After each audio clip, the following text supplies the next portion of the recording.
So good morning everyone. आज जो मेरा टॉपिक रहेगा वो सरफेस एरिया एंड वॉल्यूम जो मैंने पढ़ाया क्लास 10th में, उसका सेकंड पार्ट।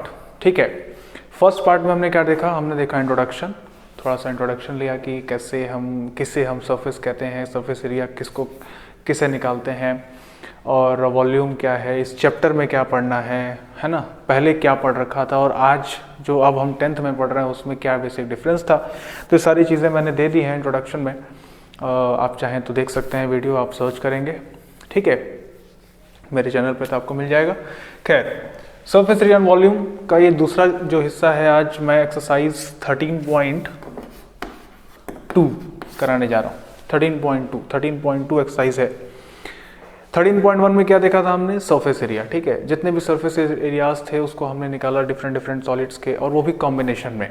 ठीक है, तो बेसिकली 10th में हमें कॉम्बिनेशन ऑफ सॉलिड्स पढ़ना है। 13.2 जो एक्सरसाइज कह रहा है वो बेसिकली वॉल्यूम पे बेस्ड है, volume of combination of solids.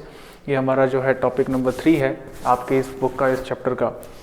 तो चलिए शुरू करते हैं।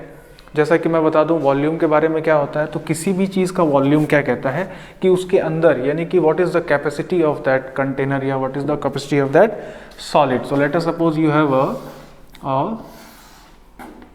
a shape like this. This is well known to you, this is cylinder, right? So what is the amount we can keep anything inside it? Okay, what is surface area? कि इसका surface कितना है, मतलब हम इसको surface को बस अगर टच करें तो ये कितना है। ठीक है, लेकिन वॉल्यूम क्या होता है? वॉल्यूम इसके अंदर how much, what is the quantity we can keep it inside, या what is the capacity of this solid.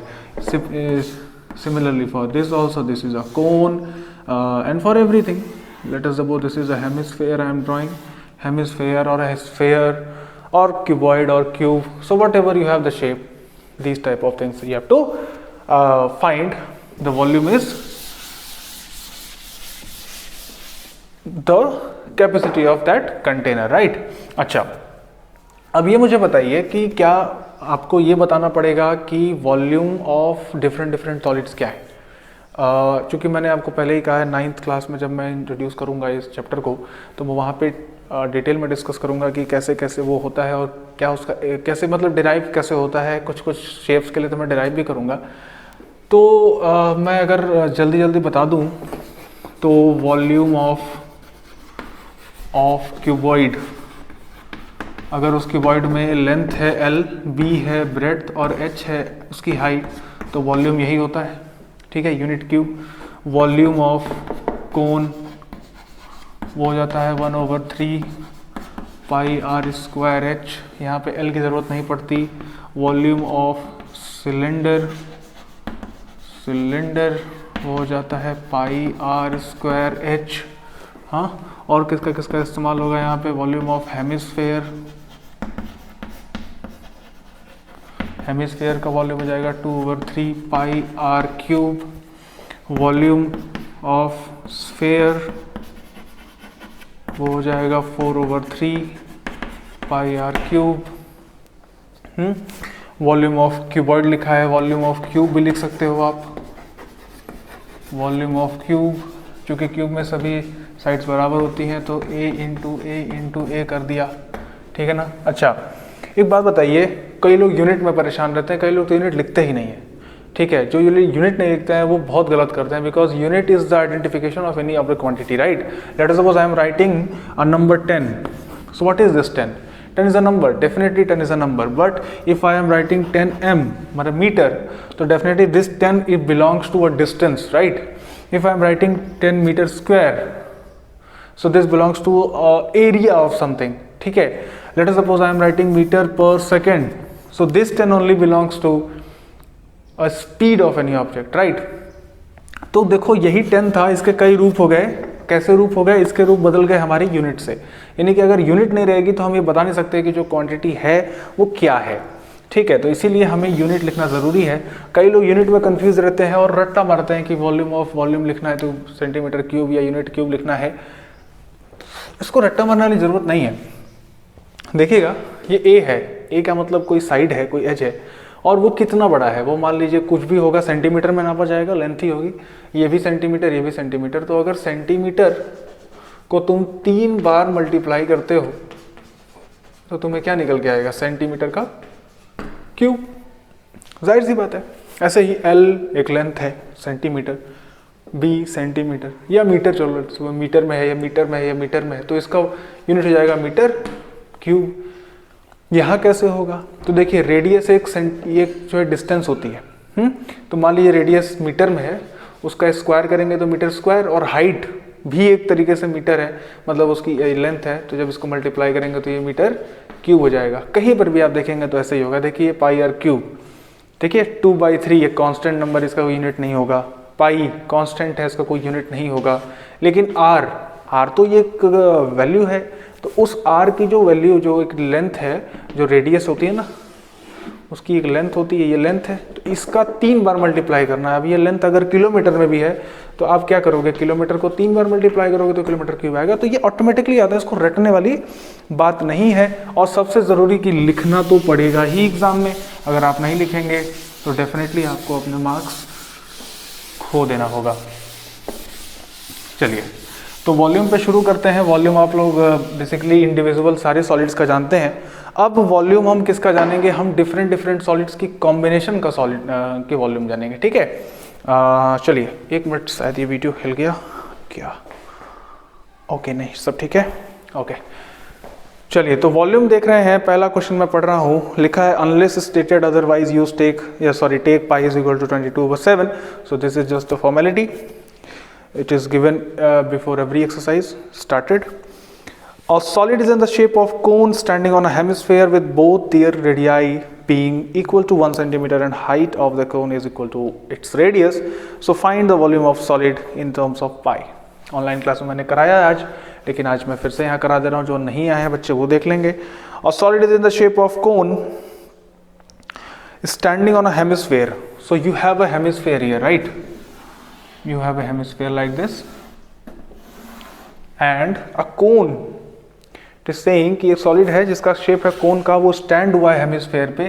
तो एक कोन यहाँ पे स्टैंड हुआ है, ठीक है, कहाँ पे, एक हेमिस्फेयर पे।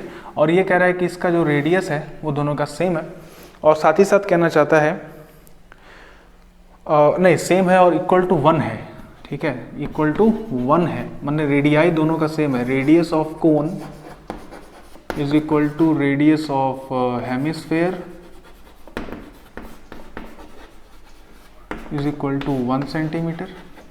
और हाइट ऑफ कोन जो है, लेट अस सपोज इसको मैं यहाँ h बना रहा हूँ, तो h जो है यहाँ पर हाइट ऑफ कोन, वो भी यहाँ पे इक्वल टू रेडियस दिया हुआ है। इक्वल टू रेडियस का मतलब जितना रेडियस का लेंथ है, तो यहाँ रेडियस का लेंथ 1 है, तो हाइट ऑफ कोन भी 1 सेंटीमीटर का। डायरेक्ट ने देकर के कह रहा है कि height is equal to the radius, तो definitely radius is 1। So find the volume of solid in terms of pi. So what is volume of this solid? So this is a very easy question. Volume of solid is equal to, what to do here, जैसे वहाँ मैंने बताया था कि आप लोगों को curve surface area अगर निकालनी पड़ रही थी, भले ही वो पूछ रहा था टोटल, ठीक है। आपको एक याद होगा, एक शेप ऐसे भी था जिसमें टॉय था, इसकी लेंथ दी हुई थी, तो कह रहा था टोटल सरफेस एरिया बताइए। तो मैं वहाँ पे टोटल सरफेस एरिया में आपको बताया था कि ये जो हिस्सा है ये सरफेस नहीं है, because we can not touch it, right. जिसको हम छू सकें बाहर से वो आपका जो है सरफेस है। तो यहाँ पे ये जो वॉल्यूम इसका तो सरफेस है नहीं, वॉल्यूम निकालने का मतलब है कि इसके अंदर कितना है। अब मान लीजिए अगर मैं ये कोन बनाऊं तो ये नीचे से खुला रहे चाहे बंद रहे, क्या फ़र्क पड़ता है, अंदर तो ये हमेशा इतनी ही जगह रहेगी, हमेशा इतनी ही जगह रहेगी। तो चाहे खुला रहे चाहे बंद रहे, चाहे ना रहे, हाँ मतलब तो है नहीं, वॉल्यूम तो अंदर है। और जैसे हेमिस्फेयर है, हेमिस्फेयर जब बनाओगे तो ये भी अंदर इतना ही है। अब ये चाहे रहे ना रहे उससे क्या फ़र्क पड़ता है, इसका सरफेस रहे ना रहे, ये बाहरी सरफेस भी रहे ना रहे, हमें तो अंदर की जगह से मतलब है, ठीक है। तो हमने अंदर की जगह देखा तो हमारे पास पर्याप्त थी। कोन की अलग जगह है यहाँ तक, और वॉल्यूम की ये जो हेमिस्फीयर उसकी अलग जगह है, यानी कि इसका हम निकालेंगे क्या, इंडिविजुअल वॉल्यूम्स का सम कर देंगे। तो volume of cone plus volume of hemisphere, ठीक है। Definitely we are knowing what is volume of cone. Volume of cone is 1/3 pi r square h। So if I am writing r cone या r hemisphere, तो आप समझ सकते हो यहाँ पे मैं r c लिख दे रहा हूँ, और ये h ऑफ कोन है तो मैं HC लिख दिया, प्लस 2/3 पाई r, अब हेमिस्फेयर है ना, हेमिस्फेयर के लिए हम यहाँ h इस्तेमाल करना चाहते हैं, आप यहाँ हेमिस्फेयर को HM दे दो, ठीक है, ताकि मालूम चले क्या है। तो रेडियस किसका है, ये हेमिस्फेयर का, ये हाइट किसकी है, कोन की, ये रेडियस किसका है, कोन का। हालांकि सब एक है तो कोई दिक्कत नहीं आने वाली है, ठीक है। पाई रखा, 1 का स्क्वायर, 1 इंटू 1 इज़ 1, तो definitely this is 1, this is 2/3 times pi, this is 1, sorry ये the formula must be cube ना, गलती हो रहा था फॉर्मूला, 2/3 पाई आर क्यूब, तो 1 का क्यूब आप करेंगे तो भी आंसर आपका वही आना है। और फाइनली आप देख पा रहे होगे कि ये π/3 है और ये 2/3 पाई है, और इसको आप सॉल्व करने पे आपको मिल रहा है 3π/3 और answer you get is pi. So what is volume of solid, तो वॉल्यूम ऑफ, आप इसे लिखा करें ज़रूर, इज पाई सेंटीमीटर क्यूब, ठीक है, ये ज़रूर लिखा करें। ये स्टेटमेंट कंक्लूजन स्टेटमेंट होता है, ये लिखने से इसका भी ज़रूरत है, ये बहुत ज़रूरी चीज़ है कंक्लूजन स्टेटमेंट, आप लोग यहीं लिख के छोड़ देते हो, ये अच्छा बात नहीं है। चलिए इसके बाद एक क्वेश्चन है, वो कह रहा है कि Rachel engineering student was asked to make a model shaped like a cylinder with 2 cones attached at its 2 ends by using a thin aluminum sheet। चलिए पहले तो ये आप लिख लेंगे, वीडियो पॉज करके मैं इसे मिटा रहा हूँ। तो एक इंजीनियरिंग स्टूडेंट है, वो चाहता है एक मॉडल बनाना, और वो कैसा मॉडल बनाना चाहता है कि उसके पास एक सिलेंडर है और उसके दोनों एंड्स पर वो एक कोन एडजस्ट करना चाहता है, 2 कोन एडजस्ट करना चाहता है। तो डेफिनेटली उसके पास क्या है, एक बढ़िया सा सुंदर सा जो है सिलेंडर है। सिलेंडर के दोनों कोनों पर वो क्या चाहता है, कोन बनाना चाहता है। तो मान लीजिए वो ये कोन बन के तैयार हो गया। चलिए ये आपका मॉडल है जो बनाना चाहता था वो इंजीनियरिंग स्टूडेंट, और कह रहा है क्या, किस चीज़ से बनाना चाहता था, एल्युमिनियम शीट से बनाना चाहता था। तो मतलब ये एल्युमिनियम शीट से बना हुआ है, इसका सरफेस एल्युमिनियम शीट का है। The diameter of the model is 3 centimetre, यानी कि इस मॉडल का डायमीटर, यानी कि यहाँ से लेकर के यहाँ तक जो बेसिक है वो है 3 सेंटीमीटर डायमीटर का मॉडल है, और इट्स लेंथ इज 12 सेंटीमीटर। इसकी पूरी की पूरी लेंथ जो है वो कितनी है, 12 सेंटीमीटर है, ठीक है। चलिए उसके बाद क्या कहना चाहता है, if each cone has height of 2 centimetre, अगर हर कोन 2 सेंटीमीटर हाइट का ही है, तो ये रहा आपका 2 सेंटीमीटर हाइट का कोन, तो यहाँ से भी ये 2 सेंटीमीटर हाइट होगा, है ना, 2 सेंटीमीटर हाइट होगा। और ये रेडियस अगर निकाला जाए तो कितना हो जाएगा, तो डेफिनेटली ये 3 है पूरा, तो ये 3/2 सेंटीमीटर हो जाएगा भाई, क्या रेडियस। तो अब ये बताइए ये आपका हाइट इतना 2 है, ये आपका हाइट इतना 2 है, टोटल आपका 12 है, तो हाइट ऑफ सिलेंडर कितना आ जाएगा, डेफिनेटली आप जानते होगे 8 आएगा। जिनको नहीं पता कैसे आया तो जान लेंगे, पूरा 12 में से इतना निकाल देंगे, इतना निकाल देंगे, तो यही बचेगा हाइट ऑफ सिलेंडर, तो आप ये निकालेंगे 8 हो जाएगा, ठीक है। तो क्या कह रहा है, find the volume of air contain in the model that Rachel made.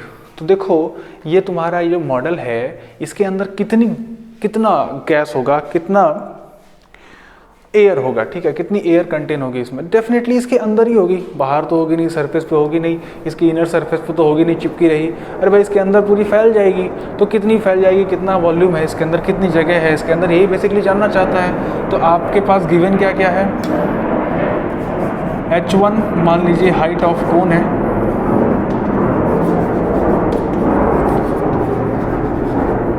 h2 height of cylinder है। देखिए थोड़ी आवाज़ हो रही है यहाँ पे, एरोप्लेन वगैरह जा रहा है। हाइट ऑफ सिलेंडर है, radius r1 is equal to r2 is equal to, ले लीजिए आप, मतलब अब आप समझ गए होंगे कि अगर 1 है तो वो कोन के लिए डिफाइन हो रहा है, और जो 2 है वो बेसिकली सिलेंडर के लिए डिफाइन हो रहा है, दोनों का रेडियस सेम है, तो मैं यहाँ लिख रहा हूँ 3/2 सेंटीमीटर, ये आपका रेडियस हो जाएगा, क्योंकि डायमीटर पूरा कितना था, 3 सेंटीमीटर। तो डेफिनेटली आपको क्या चाहिए, वॉल्यूम चाहिए, तो वॉल्यूम ऑफ दिस मॉडल क्या हो जाएगा, volume of model should be volume of cylinder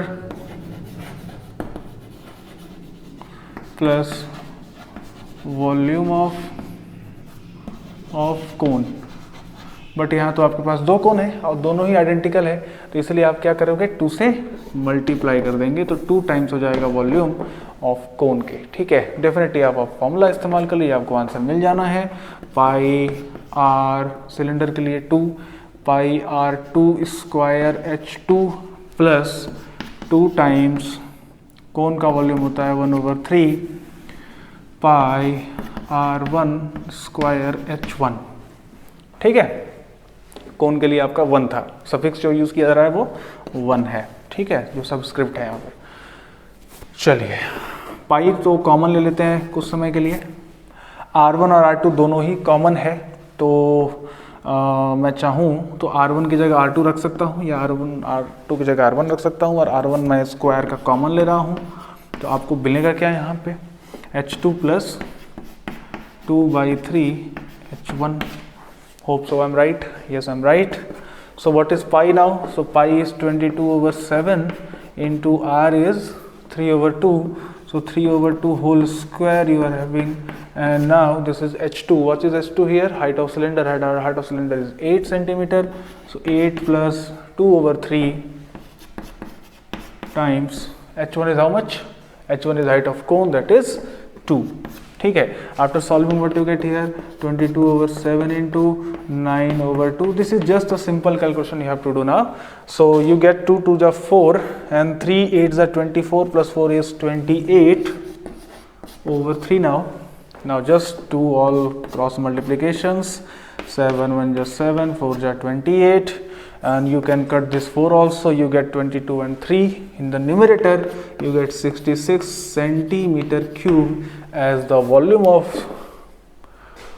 model कह सकते हैं या volume of air contained in it कह सकते हैं। मॉडल कह लीजिए या वॉल्यूम ऑफ एयर कह लीजिए, एयर कंटेंड। तो चूंकि पूछा एयर कंटेंट है तो मुझे एयर कंटेंट कर देना चाहिए। ठीक है, चलिए, तो ये कितनी आसानी से आप निकाल पा रहे हो, आप समझ गए।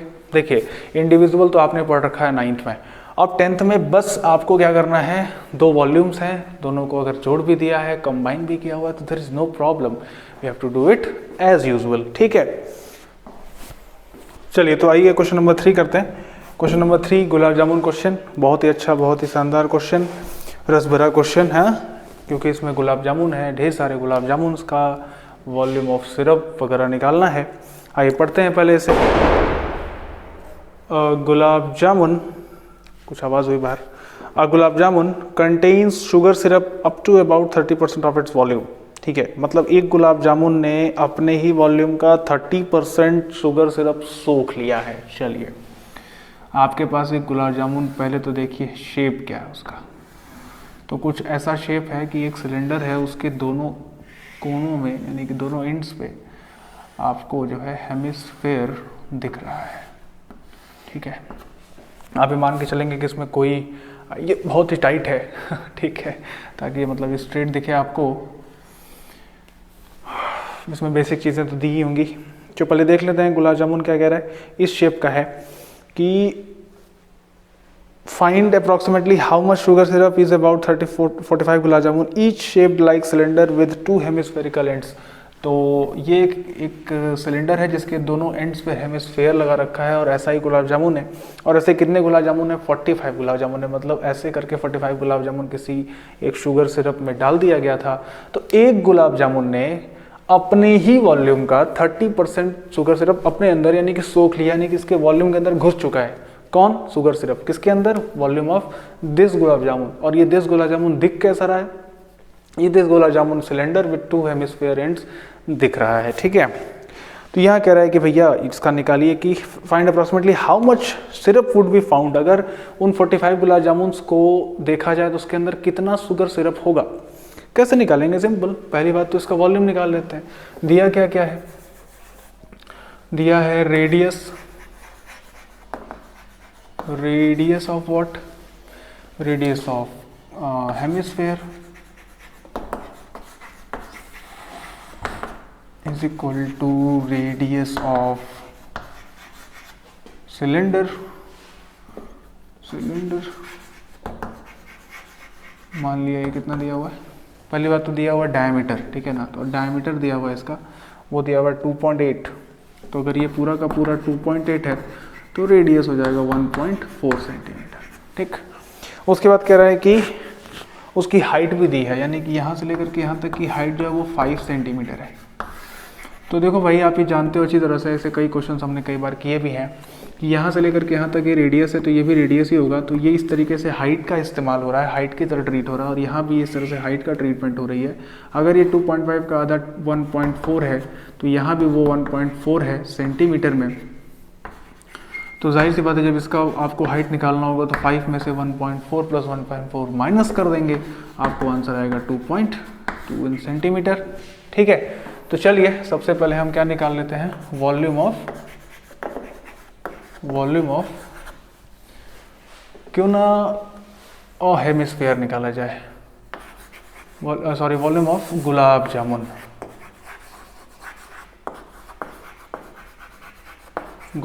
वो क्या हो जाएगा, volume of cylinder plus 2 times volume of what, hemispheres. क्यों 2, क्योंकि यहाँ 2 लोग हैं, ठीक है, 2 हेमिस्फीयर्स। अच्छा, ये तो हुआ वॉल्यूम ऑफ गुलाब जामुन, कितने गुलाब जामुन का, 1 गुलाब जामुन का। अगर मुझे इसी तरीके से 45 गुलाब जामुन का निकालना होगा, तो अगर मैं इसको 45 बना देता हूँ तो जाहिर सी बात है, अगर एक का पता है, ज़्यादा का बताना होगा, तो इस पूरे को किससे मल्टीप्लाई कर देंगे, इस पूरे को मल्टीप्लाई कर देंगे हम 45 से। क्यों, मैं सही हूँ, ठीक है, एक ही जैसे 2 निशाना हो गए। तो आप लिखेंगे यहाँ पे हम 45 into volume of cylinder is how much, pi r square h. दोनों का आर सेम है तो मैं आर ले ले रहा हूँ सेम, यहाँ हो जाएगा 2 इंटू 2/3 पाई आर क्यूब। थोड़ा सा कैलकुलेशन को आसान करने के लिए हम इसमें से कुछ चीज़ें कॉमन ले लेते हैं, तो कॉमन लेने पे जो हमें मिलेगा वो मिलेगा 45 into pi r square, common लेने के बाद बचेगा बस आपके पास h plus 4/3 r, definitely, right? So now you are putting your values here, so you get 45 times पाई को यूज़ कर लो 3.14, बिकॉज r नहीं है कि हम उसे काट सकें। अच्छा, r है, कोई दिक्कत नहीं है, आप 22/7 लीजिए। So 22/7 into r is how much, 1.4, तो 1.4 whole square times h is how much, h दिया हुआ है हाइट ऑफ सिलेंडर 4/3 इंटू 1.4। जब इसको आप सॉल्व करेंगे तो देखिए यहाँ से आपको हो जाएगा 7 को एक बार 1.4 से मल्टीप्लाई करेंगे तो वो 0.2 आएगा, ठीक है। तो देखो मैं यहाँ लिख रहा हूँ 45 इंटू 22/7 इंटू 1.4 इंटू 1.4, और ब्रैकेट में सॉल्व करने पर मुझे आ रहा है 2.2 प्लस 14 4 जा 56, 5.6/3, ठीक है। चलिए, इसको जब आपको सॉल्व करने में मिल रहा है तो 7 1 जा 7 7 0.2 जा होता है 1.4, यहाँ देखिए पॉइंट था, ठीक है। अब इसको आप सॉल्व करेंगे तो आंसर मिलेगा 14 2 जा 28, तो आंसर आपके पास आ जाएगा 45 इंटू 22 इंटू 0.28। हम राइट, देख लीजिएगा 14 और 0.2 से मल्टीप्लाई कर रहे हैं, ये हो जाएगा 28, और डेसिमल के 2 डिजिट के बाद यहाँ पॉइंट लगेगा तो 0.28। ये कई लोगों को पता नहीं क्यों कैलकुलेशन में मिस्टेक होती है, मेरी समझ में नहीं आता। चलिए आगे देख लेते हैं, जब इसको सॉल्व करेंगे तो ये कितना हो जाएगा भाई, इसका एलसीएम ले लीजिए जाए, हाँ एलसीएम ले लीजिए, तो ये हो जाएगा 66 यानी 6.6 6.6 व 5.6, जानते हैं ये हो जाएगा 1 2.2, राइट, ठीक है। चलिए यहाँ ये ब्रैकेट का जो हटा देते हैं और सीधा मल्टीप्लाई का इस्तेमाल करते हैं। अब सॉल्व किया जाए। खैर ये तो हो गया कितने वॉल्यूम का, कितने का, 45 का, ठीक है। 45 गुलाब जामुन का आपके पास आंसर आ गया है। अब मुझे क्या चाहिए, 30% इसका निकालना है मुझे। क्यों 30% ऑफ इट? तो अगर मैं चाहूँ कि वॉल्यूम ऑफ सिरप निकालना, वॉल्यूम ऑफ सिरप तो मैं क्या करूँगा, वो है कि एक वॉल्यूम, एक गुलाब जामुन का 30% है, तो 45 गुलाब जामुन का पहले निकाल के उसका भी 30% निकाल दीजिए, दोनों तो सेम ही आना है। तो 30% of volume of 45 gulab jamun, volume of 45 gulab jamun. चलिए मल्टीप्लाई करते हैं, तो you get your answer as 30/100 times 45 times, क्या मैं यहाँ कुछ गलती कर रहा हूँ? यस, बहुत बड़ी गलती। जब इसको मैंने सॉल्व किया तो ये डिनोमिनेटर का 3 छोड़ दिया मैंने, ये कितनी बड़ी गलती थी। वाह वाह वाह वाह, अभी मुझे ध्यान में आ रहा है। चलिए 45 × 22 × 0.28 × 12.2/3, इतना आपको सॉल्व करना है। मैं ऊपर से इसे मिटा देता हूँ ताकि मैं इसे सॉल्व कर सकूँ। वैसे मैं इतना जानता हूँ कि आप इसे सॉल्व कर लेंगे 100%। सॉल्व करने पे देखिए, यहाँ से 0 से 0 कैंसिल हो रहा है, 3 से यहाँ से सीधा सीधा 3 कैंसिल हो रहा है, ठीक है, ख़त्म हो जा रहा है। और यहाँ बच रहा है 10 से आप इसको काट सकते हैं। देखिए 5 2 जा, तो ये जाएगा 5 9 जा 45, और ये 2 1 जा 2 11 जा हो जाएगा, यानी कि ये हो जाएगा कुल ले दे करके 9 × 11 × 0.28 × 12.2, ठीक है। ज़रा कैलकुलेशन कर ली जाए, तो कैलकुलेशन करने पे आपको क्या मिल रहा है ज़रा देखिएगा, काफ़ी बड़ी कैलकुलेशन है। तो 12.2 0.28 मल्टीप्लाई करने पे हो जाएगा 8 2 जा 16, 16 1 17, 8 1 जा 8 1 9, 2 2 जा 4, 2 2 जा 4, 2 1 जा 2। सॉल्व करने पे 0 से तो का मतलब कुछ है नहीं खास, नहीं, लेकिन मतलब रख लेना चाहिए। यहाँ 0 0 0 हो जाएगा, ठीक है।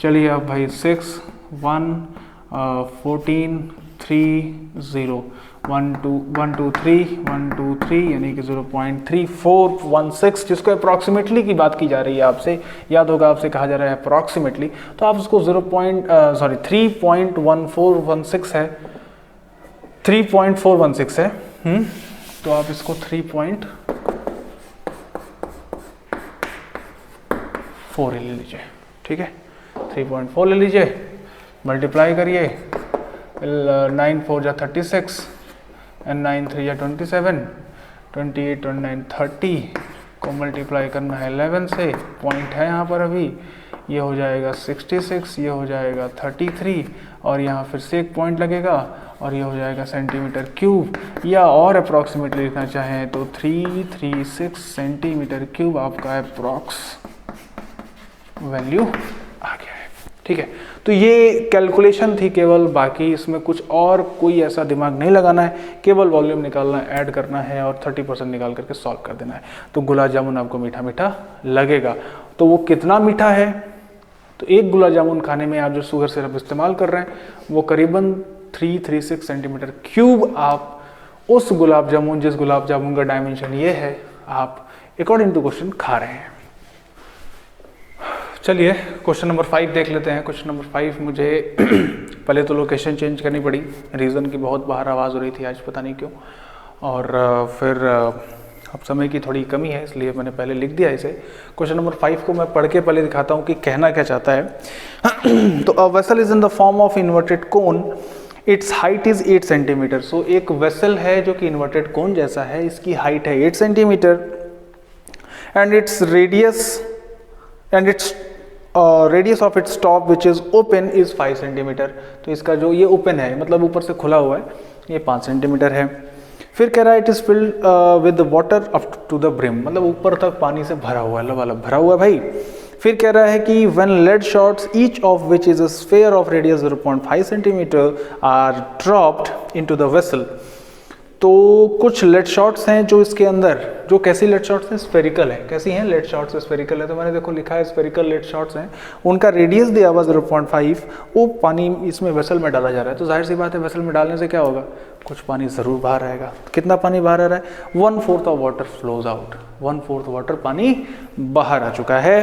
तो find number of lead shots dropped in the vessel. तो कितनी लेड शॉट्स डाली जा रही हैं जिससे इस पानी का 1/4 बाहर आ गया, इस पानी का लेड शॉट इस पानी का 1/4 बाहर आ गया। कितना? तो भाई देखिए, सबसे पहले तो आप ये देखिए कि इसका वॉल्यूम, इस पानी है कितना, कंप्लीट पानी कितना है। तो चूंकि कंप्लीटली पूरा भरा हुआ है, तो किसके अंदर भरा हुआ है? कोन के अंदर। तो कोन का वॉल्यूम ही पानी का वॉल्यूम होगा। यानी कि volume of water is equal to volume of cone, है कि नहीं। और वो कितना होता है? वो होता है 1/3 पाई r स्क्वायर h। यहाँ पे जो r है वो कोन का r है, ठीक है ना, रेडियस ऑफ कोन। ठीक है, चलिए। तो ये जितना भी है अभी हम देख लेंगे कैसे करना है, छोड़ देते हैं। अभी क्या है ना कि इसके अंदर हम लेड शॉट्स डाल रहे हैं, तो आपको ये बात पता है कि अगर जो भी चीज़ इसके अंदर अगर ऊपर तक पानी भरा हुआ है, तो अगर किसी चीज़ का वॉल्यूम निकालना होता है ना, तो ये भी एक तरीका होता है। जैसे मान लीजिए मुझे इस डस्टर का वॉल्यूम निकालना है, नहीं निकाल पा रहा हूँ मैं, तो एक मैं कंटेनर लूँगा और पूरा का पूरा पानी उसमें भर दूंगा और उसके अंदर ये डस्टर पूरा डिप कर दूंगा धीरे से। ठीक है, अब जैसे ही इसके अंदर डस्टर डिप करूँगा तो क्या होगा, पानी कुछ बाहर आएगा। उस पानी को मैं इकट्ठा करके उसका वॉल्यूम निकाल लूँगा, तो जितना वॉल्यूम ऑफ वाटर उसका होगा उतना ही वॉल्यूम इसका भी होगा। इसका मतलब ये है कि जितनी मैंने लेड शॉट्स डाली हैं उसका वॉल्यूम पानी जो लेफ्ट आउट हुआ है ना उसके वॉल्यूम के बराबर है। तो volume of water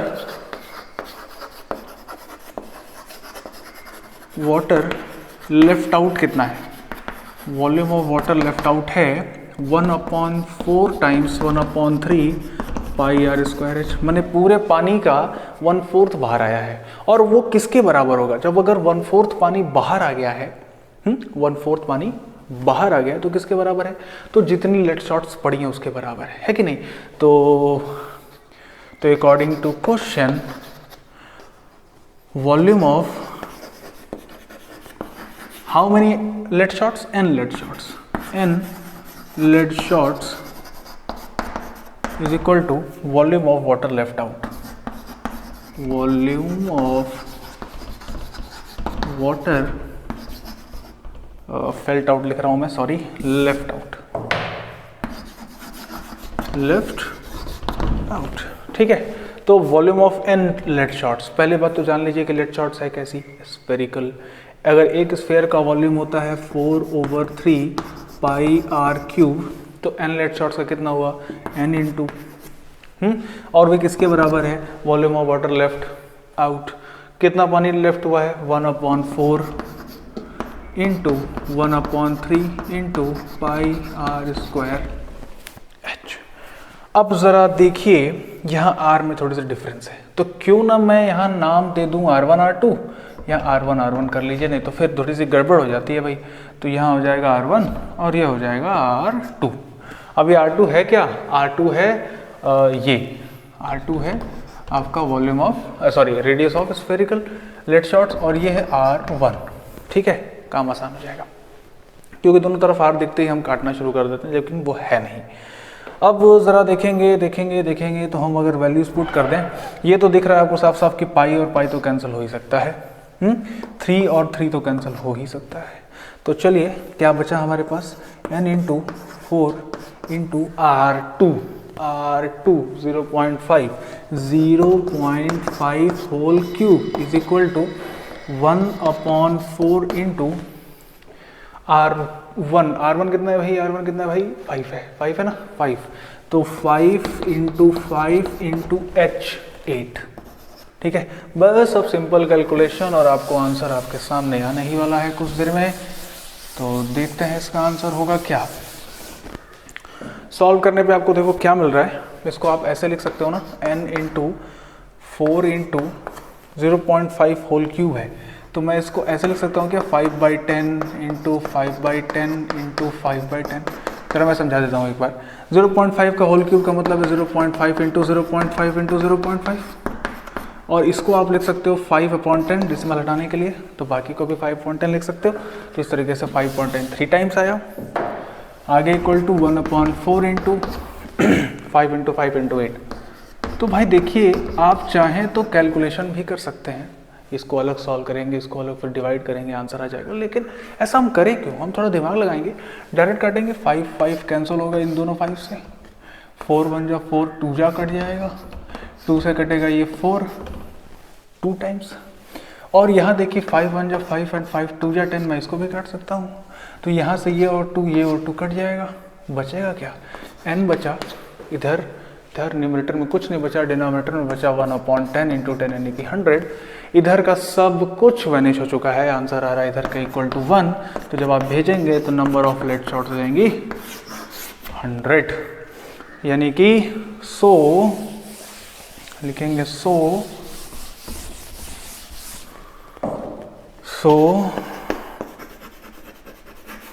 number of lead shots equal to 100। मैंने भी शॉर्टकट लगाया कर सकते हैं ऐसा। थैंक यू सो मच ये समझने के लिए। अब आते हैं एक लास्ट एक्सरसाइज के क्वेश्चन को करने के लिए, और वो करता हूँ मैं 7वां क्वेश्चन आज का अंतिम, इस वीडियो का अंतिम। और ये एक्सरसाइज को मैं इसके बाद आपके हवाले करूँगा। आसान क्वेश्चंस, अच्छे क्वेश्चंस हैं इसमें, देख रहे हैं आप, वॉल्यूम पे बेस्ड क्वेश्चंस हैं, बहुत ही आसानी से लग जाने वाले। आइए जरा देखते हैं क्वेश्चन नंबर 7 क्या कह रहा है। A solid consisting of right circular cone of height 120 centimetre and radius 60 centimetre. Okay तो एक सॉलिड है जिसमें एक कोन है और जिसकी हाइट दी हुई है 120 एंड रेडियस दिया हुआ है 60। तो भाई ये आपके पास कोन, इस कोन में हाइट दिया हुआ है और रेडियस दिया हुआ है। ओके चलिए क्या कहना चाहता है आगे। स्टैंडिंग ऑन अ हेमिस्फीयर, अच्छा ये स्टैंड है किसी हेमिस्फीयर पे, चलो ये भाई ये भी मान लिया हमने, किसी हेमिस्फीयर पे स्टैंड है जिसका रेडियस है 60 सेंटीमीटर, इसका रेडियस भी 60 सेंटीमीटर है।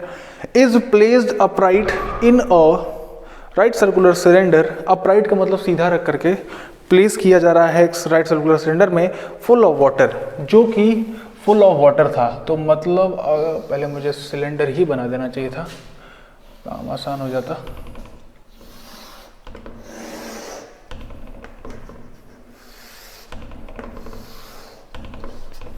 आई थिंक आप समझ पा रहे होंगे ये क्या कहना चाहता है। एक सिलेंडर है, सिलेंडर के अंदर एक सॉलिड है, उसको पुट किया जा रहा है, अपराइट मतलब सीधा रख करके रखा जा रहा है।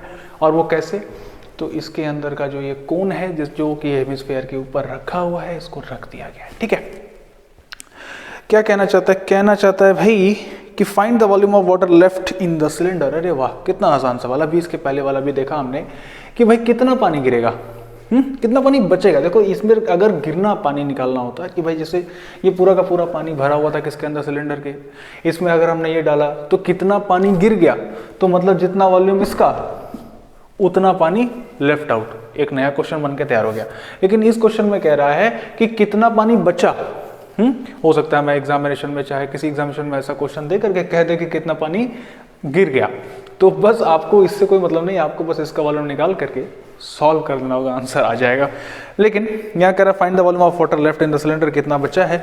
अगर उसका रेडियस, किसका रेडियस, सिलेंडर का रेडियस है 60 सेंटीमीटर, माने इसका रेडियस 60 सेंटीमीटर, सबका रेडियस 60 ही है, मतलब सब लगभग बराबर है। एंड हाइट इज 180, इसकी हाइट दिया हुआ 180।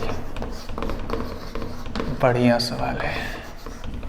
किसकी हाइट, ये 120 है ना, हाँ इसकी हाइट 120 है, हाइट ऑफ को। ठीक है, यहीं पर सब कुछ दे देते हैं ताकि हमें दिक्कत ना हो। चलिए ठीक है, तो आपको समझ में आ गया होगा कि हम क्या करेंगे। सबसे पहले वॉल्यूम ऑफ लेफ्ट वाटर निकालने के लिए करेंगे क्या, वॉल्यूम ऑफ सिलेंडर लेंगे, फिर वॉल्यूम ऑफ कोन और वॉल्यूम ऑफ हेमिस्फीयर को सम करेंगे, और सम करने के बाद वॉल्यूम ऑफ सिलेंडर से माइनस कर देंगे। ठीक है, तो क्वेश्चन नंबर 7 आपका कह रहा है, जो कुछ भी दिया है मैं डायरेक्ट लिख रहा हूँ यहाँ पे, अब गिवन आप लोग लिख सकते हैं। ठीक है, तो volume of water left, volume of water left, कितना बचा वॉल्यूम, तो वो बचेगा volume of cylinder minus volume of cone plus volume of hemisphere. ठीक है, बस वैल्यूज पुट कर दीजिए। आपको अगर आंसर नहीं मिला तो इसका मतलब कुछ नहीं, इसका मतलब फिर से करना पड़ेगा और क्या। तो वॉल्यूम ऑफ सिलेंडर कितना होगा भाई, वो हो जाएगा पाई आर स्क्वायर एच। मैं जानबूझ करके आर को आर रहने दे रहा हूँ क्योंकि सबका आर सेम, केवल एच थोड़ा सा डिफरेंट है, तो उसको H1 ले लेते हैं और ऊपर लिख देंगे कि H1 जो है वो 180 सेंटीमीटर है और H2 जो है हाइट ऑफ कोन वो है 120 सेंटीमीटर। 1 मिनट, सेंटीमीटर महीना है क्या, मैंने मीटर लिख दिया या मैंने मीटर लिख दिया, सेंटीमीटर है, सेंटीमीटर। ठीक है, चलिए तो फिर उसमें से क्या माइनस करना, volume of cone 1/3 pi r square H2 plus 2/3 pi r cube. जरा देखिए जाए तो सब में पाई आ रहा है, आर स्क्वायर तक आ जा रहा है, बस जो कॉमन आ रहा है वो आ रहा है H1 में से माइनस कर किया जा रहा है। देखो अगर मैं ब्रैकेट ओपन करूंगा तो ये माइनस के साथ आएगा, ये भी माइनस के साथ आ जाएगा, ठीक है ना। तो मैं डायरेक्ट माइनस लगा रहा हूँ, तो 1/3 पाई आर स्क्वायर जा चुका है H2 और माइनस 2/3 पाई जा चुका है, आर स्क्वायर जा चुका है, तो केवल बचेगा आर। छोट मोट में तो लगाया, हालांकि सोच कुछ और रहा था मैं। चलिए फिर पाई की वैल्यू रख लेते हैं 22/7 इंटू आर 60 टाइम्स H1 कितना है, H1 है 180 minus 1/3 of 120 minus 2/3 of 60।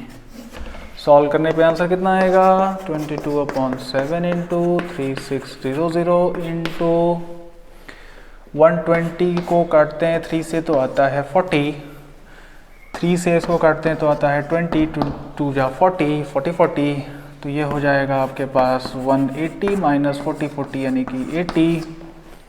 Solve करने पे आपके पास आंसर आ रहा है 2/7 इंटू 3600 इंटू 100। ठीक है भाई, मल्टीप्लाई किया जाए तो 36 2 जा होता है 72 और 72 इंटू 11 जा। फिर से मैं हर बार दोहरा रहा हूँ, 22 इंटू 36 करना है, पहले मैं 2 से करूँगा फिर 11 से करूँगा। तो अगर 2 से करूँगा 36 को तो आएगा 72, लास्ट के जीरोस थे तो कुछ दिक्कत आने वाले नहीं है।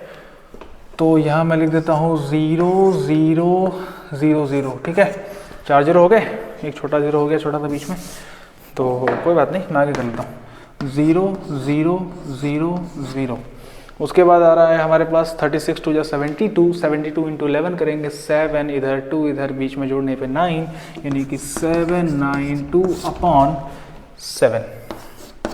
ये आ गया सेंटीमीटर क्यूब में। अगर आपको बहुत बड़ा लग रहा है तो आप चाहें तो इसको आप मीटर क्यूब में चेंज कर सकते हैं। ठीक है, क्या इसमें कुछ कहा है कि मीटर क्यूब में चेंज करना, नहीं वैसे कहा तो नहीं है, लेकिन ये थोड़ा सा बड़ा लग रहा है ना, तो आप चाहो तो इसको मीटर क्यूब में भी चेंज कर सकते हो। कैसे, तो पहले तो एक काम करो, आप ये बात जानते हो ना कि 1 मीटर में 100 सेंटीमीटर होता है। तो 1 सेंटीमीटर मतलब सोच के देखो, इसको अगर ऐसे पलट दिया जाए, ऐसे ये इधर, ये तराजू का इधर का हिस्सा है, तराजू का उधर का हिस्सा है, दोनों बराबर होते हैं, तो मैं ऐसा लिख सकता हूँ ना 100 centimetre is equal to 1 metre. तो अगर 100 सेंटीमीटर यानी कि 100 सेंटीमीटर में 1 मीटर, तो 1/100 हो जाएगा मीटर में 1 सेंटीमीटर। तो अगर 1 सेंटीमीटर का क्यूब पूछ रहा है, मतलब इसको 3 बार मल्टीप्लाई करना, कितने को, इसी को, तो ये मीटर का क्यूब हो जाएगा, है कि नहीं। यानी कि मुझे 100 इंटू 100 से डिवाइड करना पड़ेगा, तो मुझे मीटर क्यूब में मिल जाएगा। तो पहले एक काम करते हैं, 7 से डिवाइड कर लेते हैं। 7 से डिवाइड करने से पहले डिवाइड ही कर लेते हैं यार इसको, क्योंकि फिर बहुत लंबा जाना है ना। तो अगर मैं इसको मीटर क्यूब में चेंज करूं तो हो जाएगा, देखो 1 2 0 से तो ये कट ही जाना है, मतलब मैं लिख ही लेता हूँ इसे 792/0 into how much zeros, 6 zeros, 0 0 0 0 0 0 0 0। ठीक है, कट गया। ये 2 0 को छोड़ देते हैं और जब डिवाइड करेंगे तो लास्ट से 0 लगा देंगे। ज़रा क्वेश्चन को जल्दी से सॉल्व करेंगे। तो हमारे पास बचा था 792/7 × 100। इसको जब हम सॉल्व कर रहे हैं तो 7 से कैंसिल कर रहे हैं, 7 × 1 = 7, 7 × 1 = 7, 8 9 2 बचा कैरी 22, 7 3 = 21,